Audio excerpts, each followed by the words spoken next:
studi Tadris Ilmu Pengetahuan Alam.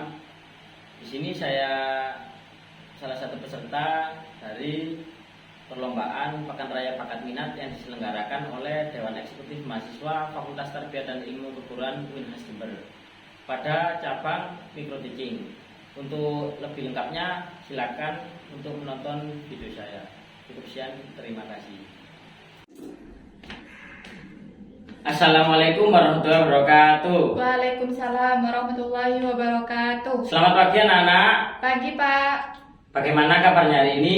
Alhamdulillah baik Pak. Alhamdulillah. Sebelum kita mempelajari materi pada hari ini, alangkah baiknya kita berdoa bersama-sama. Bagi ketua kelas silakan memimpin berdoa. Berdoa dimulai. Berdoa selesai. Alhamdulillah, berdoa sudah selesai ya. Sekarang saya Bapak absen terlebih dahulu sebelum masuk pada materi. Untuk hari ini ada yang sakit atau yang izin? Ada Pak satu. Siapa? Alvino sakit Pak. Oh, sakit. Nanti suratnya dikasihkan ke saya ya. Iya Bapak. Nah. Untuk hari ini ada yang tahu pada materi apa yang akan Bapak ajarkan? Suhu. Suhu, ya benar. Pada kali ini masuk kepada materi suhu dan perubahannya. Ya, pada materi kali ini kita akan membahas tentang suhu dan perubahannya. Sebelumnya sudah tahu apa belum apa arti suhu? Tahu Pak? Ya, apa? Suhu itu derajat panas atau dingin suatu zat. Oh ya. Tuh ya, secara rincinya atau secara lengkapnya suhu itu ukuran energi kinetik rata-rata energi kinetik yang dimiliki oleh molekul-molekul suatu benda.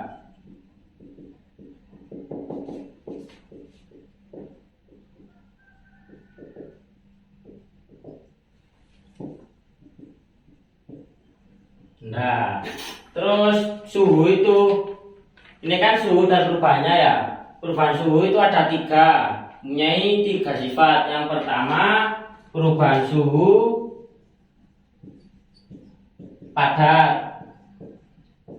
Yang kedua, perubahan suhu berbentuk cair. Yang ketiga, perubahan suhu berbentuk gas.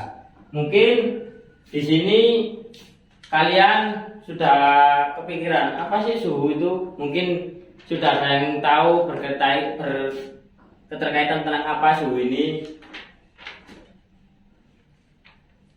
Oh ya, benar. Suhu itu berkaitan tentang kehidupan sehari-hari. Bahkan ketika misalnya ya, ketika kalian sakit, kalian dibawa ke dokter, itu kan ada alat yang dinamakan termometer.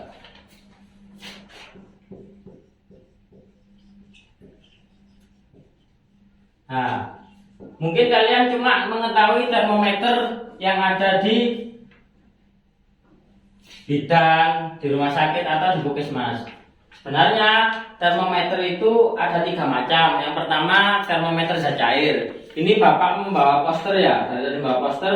Nantinya poster ini Bapak akan bagikan ketika selesai menjelaskan materi, biar kalian lebih paham. Soalnya di poster ini, dengan pemahaman poster ini, kalian akan paham tentang beberapa penjelasan yang Bapak jelaskan di papan tadi. Jenis-jenis termometer yang pertama, termometer zat cair. Apa sih termometer zat cair itu? Termometer zat cair ialah termometer yang digunakan untuk mengukur suhu ruang atau suhu badan. Dan termometer zat cair, kenapa dikatakan cair? Karena isinya itu ada dua. Yang pertama berisi raksa, yang kedua berisi alkohol. Nah, yang sering kita gunakan atau yang sering kita ketahui itu termometer zat cair berisi raksa, karena pengukurannya yang konkret daripada alkohol. Karena kalau alkohol ini anak-anak, alkohol ini masih perlu warna agar mengetahui hasil dari pengukurannya. Yang kedua yakni termometer bimetal. Mungkin sudah ada yang tahu termometer bimetal itu seperti apa sebelum Bapak memberikan posternya ya. Oh, ada yang tahu? Ya, termometer bimetal ini seperti ini. Pengukurannya mulai 0 sampai 600 Celcius. Nah, termometer bimetal ini digunakan untuk mengukur suhu laboratorium, bisa juga suhu ruangan. Yang ketiga yakni termometer kristal cair. Mungkin ada yang sudah tahu atau masih belum tahu kayak tadi ya, termometer kristal cair. Nah, termometer kristal cair itu termometer yang paling canggih atau termometer yang paling akurat. Soalnya mengapa? Termometer ini berbentuk lembaran tipis, akan tetapi bisa mengukur atau mengetahui dari suhu secara langsung. Dan ini biasanya digunakan untuk mendeteksi suhu dari anak kecil. Jadi seperti itu. Mungkin dari sini ada yang ditanyakan dari beberapa pembahasan tadi tentang suhu dan perubahannya. Oh ya, mungkin ada yang mau menyebutkan tentang kehidupan sehari-hari, apa saja suhu dan perubahannya itu yang terkaitan. Dari poster ini ya, kita Bapak contohkan ke kalian itu ada ban. Kenapa di sini ban itu disebut dalam suhu dan perubahannya? Karena ban itu bisa memuai.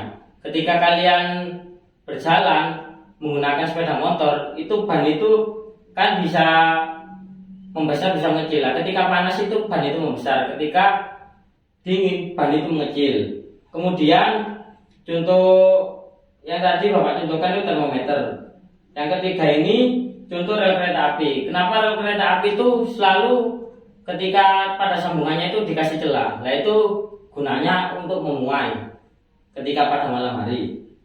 Kemudian di sini yang terakhir itu ada tiang listrik beserta kabelnya. Nah, mungkin kalian bertanya, kenapa sih tiang listrik itu kok selalu ngelendong atau selalu tidak kokoh, maksudnya tidak rapat gitu? Ya, itu tujuannya untuk memuai. Karena ya ketika suhu dingin, maka misal itu ya apa, tiang listriknya antara satu dengan yang lain itu kabelnya itu ya lurus, tegak lurus. Ketika suhu berubah pasti akan putus lah. Jadi itulah kegunaannya pembelajaran pada materi ini, suhu dan perubahannya, agar kalian mengetahui hal tersebut. Terus selanjutnya ya, saya akan memberi lembar kerja peserta didik. Ini nanti kalian kerjakan sebisanya ya. Misal tidak bisa ya nggak usah dijawab. Yang terpenting kalian sudah berusaha. Nanti kita bahas bersama-sama. Iya, Pak.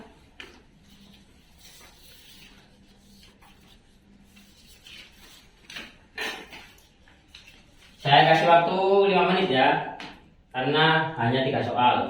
Iya, Pak.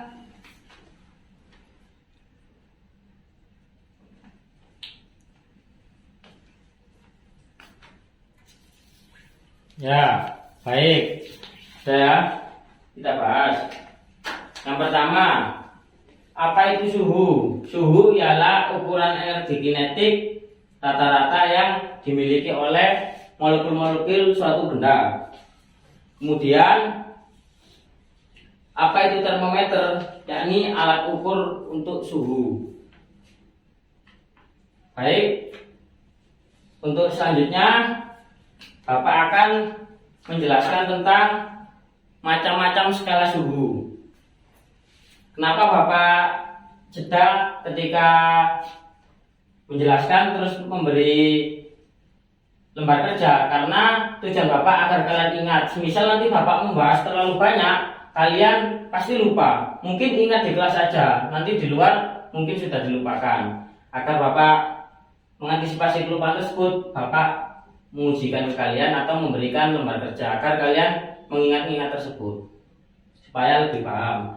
Yang pertama itu ada macam-macam skala suhu.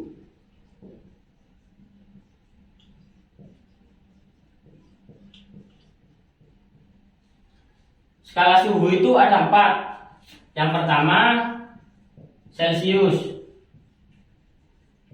yang kedua Fahrenheit, yang ketiga Reaumur, yang keempat itu Kelvin.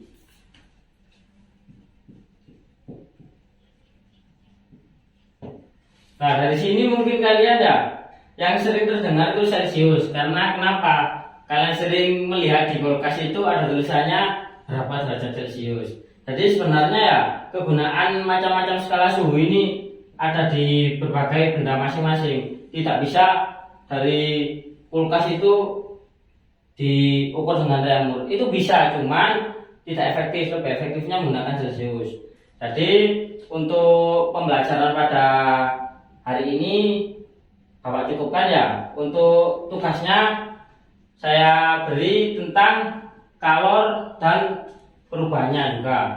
Nah, nanti kalor itu akan membahas tentang proses konduksi, konveksi, dan lain sebagainya. Untuk itu kalian pelajari ya. Untuk minggu depan kita bahas bersama, dan Bapak akan membawa poster beserta PPT agar kalian menarik pembelajaran dan tidak bosan. Cukup sekian. Terima kasih. Wassalamualaikum warahmatullahi wabarakatuh. Baik, terima kasih karena telah menonton video saya. Ya mungkin banyak kekeliruan atau banyak kesalahan yang masih belum benar. Saya minta maaf sebesar-besarnya karena tiada kadang yang tak retak. Jangan lupa like dan subscribe. Saya akhiri. Wassalamualaikum warahmatullahi wabarakatuh.